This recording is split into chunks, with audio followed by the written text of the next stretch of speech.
Marko Kovenič, zadnji krogi prvenstva so bili odlični, ne samo za ekipo, tudi za vas, zadeli ste gol, v Kopru ste igrali vseh 90 minut. Ja, seveda, v začetku prvenstva pač nisem dobil priložnosti, nisem dobro delal na treningi. Sčasoma sem tudi jaz na treningu dokazal, da si zaslužim priložnost, tako da sem dobil priložnost, izkoristil sem jo, zdaj pa treba še naprej delati. Priložnost je prišla proti Aluminiju, ampak ne na vašem standardnem mestu, ampak kar v napadu, kjer ste potem zaigrali tudi v Kopru. Ja, tako je. Mislim, da sem se znašel tudi v napadu in da mi ni problem tudi kakšno drugo pozicijo igrati.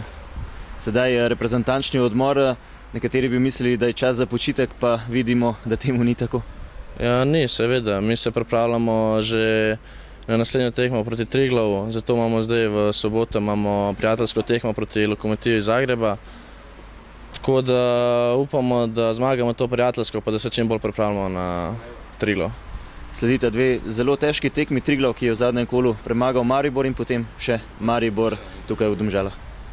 Ja, ampak mi, če smo ta pravi, lahko kogarkoli v prvenstvu zmagamo. Tretje mesto na lestvici, verjetno zelo zadovoljni. Ja, seveda, to je odlično izhodišče, ampak lahko smo še boljši in upam, da bomo tudi višji na koncu. Najlepša hvala, srečno.